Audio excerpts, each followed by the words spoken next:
Hello friends, कैसे हो सब। आशा करती हूँ सब कुशल मंगल होंगे। सबसे पहले तो माफ़ी मांगना चाहती हूँ, मैं थोड़ा बिज़ी थी, तबीयत नहीं ठीक थी तो वीडियो नहीं बना पाई। तो अब से हम रेगुलरली वीडियो डालेंगे और अपनी अगली तैयारी शुरू करेंगे। तो आज हमारा पहला रहता था ना, सूरदास जी का हमने पहले कर लिया है।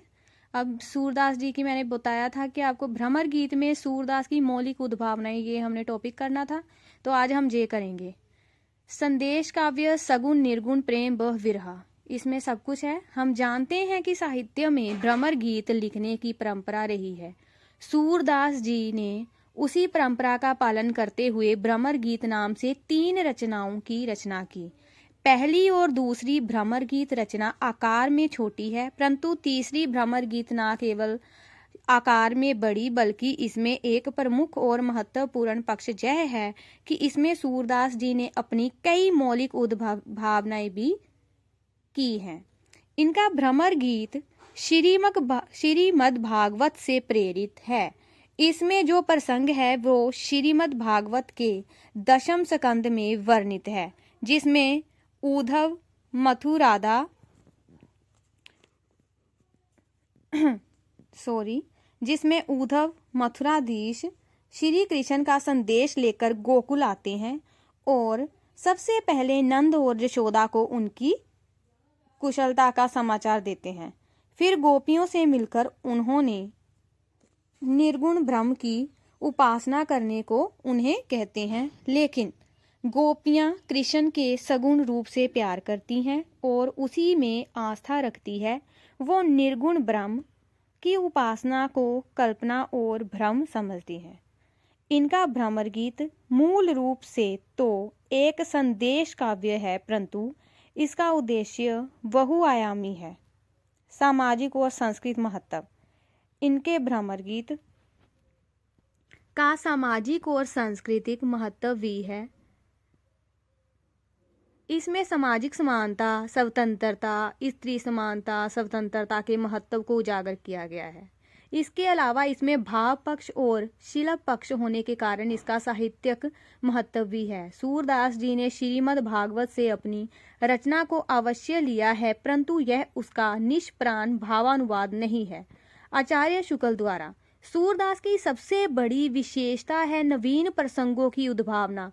इन्होंने अपनी सूझबूझ तथा सृजन की अद्वितीय प्रतिभा के बल पर अपने काव्य को बहुत ही कलात्मक तथा मनोहारी बना दिया, अथवा सुर की परंपरा से आधार तो लिया है, परंतु अधिरचना अपनी बनाई है।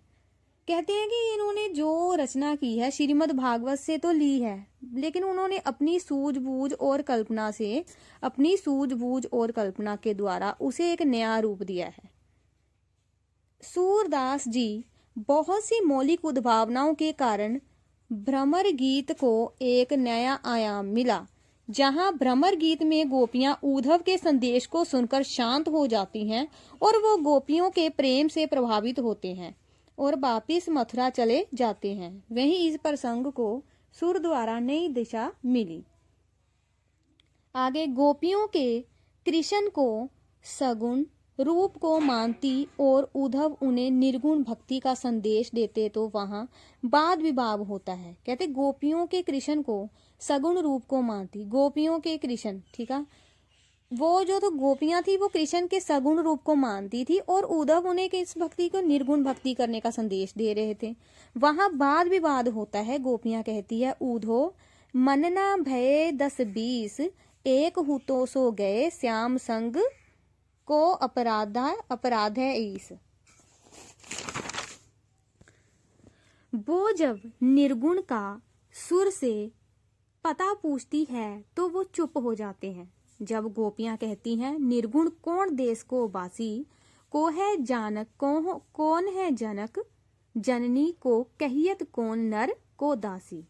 कहते निर्गुण कौन देश को बासी, को है जनक जननी को कहियत कौन नर को दासी। इसके द्वारा सूरदास जी ज्ञान और योग पर प्रेम और भक्ति की प्रतिष्ठा स्थापित करते हैं। इस प्रकार इसमें गोपियों के प्रेम और बिरहा का इसमें व्यापक विशद चित्रण है कि पूरा ब्रज क्षेत्र गोपियों के अश्रुओं से गीला हो जाता है। गोपियों की दशा वर्षा ऋतु जैसी है। निस दिन बरसत नैन हमारे, सदा रहत पावस ऋतु हम पर, जबते श्याम सिधारे। गोपियों का कृष्ण को रस लोलुप भ्रमर मानकर जो उपालंब उलाहना वक्रोक्ति का प्रयोग किया है, वह सब सुर की अपनी अभिव्यंजना है। भ्रमर गीत सार में सुर ने राधा का चरित्र चित्रण और राधा कृष्ण का मनोरम चित्र प्रस्तुत किया है। वह उनकी निजी भावना की उपज है। कृष्ण प्रेम के माध्यम से उन्होंने स्त्री प्रेम और स्त्री स्वाभिमान को गौरवचित किया। कहते जो कृष्ण प्रेम के माध्यम से उन्हें स्त्री प्रेम और स्त्री स्वाभिमान की उसे गौरवचित किया है। पहली बार राधा को मिलने पर कृष्ण जी उनसे उनका परिचय पूछते हैं। बूझत श्याम कौन तू गोरी, कहाँ रहत काकी है बेटी, देखी नहीं कहो ब्रज खोरी। प्रेम बिरहा को बहुत ही सुंदर ढंग से अभिव्यक्त किया है। सूरदास जी ने बिरहा और विजोग से प्रेम और तीव्र हो जाता है। इस बात से भली भांति जानू थे वो, इसलिए अपनी अभिव्यक्ति की इन्होंने गोपियों को आत्मा और कृष्ण जी को परमात्मा कहा है।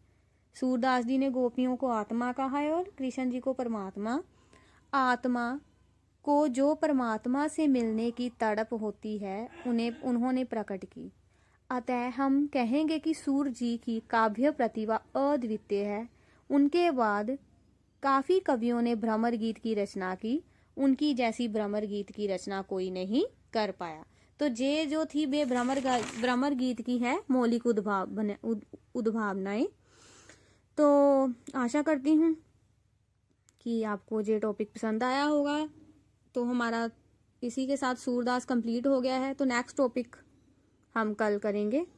तो उसके अगर आपको ये लगता है कि आपके लिए ये वीडियो उपयोगी है या आपके लिए किसी भी तरीके से, तो प्लीज़ इस वीडियो को शेयर करें, लाइक करें, कमेंट करें और इस चैनल को सब्सक्राइब करें। और हम जैसे कि मास्टर कैडर हमें पता है कि हम इसकी तैयारी कर रहे हैं, तो अब हम रेगुलरी बेसिस पर पहले तो हम कवियों का सारा जो जीवन जितने कवि दिए हैं वो ही पाठ खत्म करेंगे। उसके बाद देखते हैं आदिकाल की प्रवृत्तियां, वो सारे टॉपिक साथ साथ में हम प्रैक्टिस करेंगे। तो तब तक के लिए आपको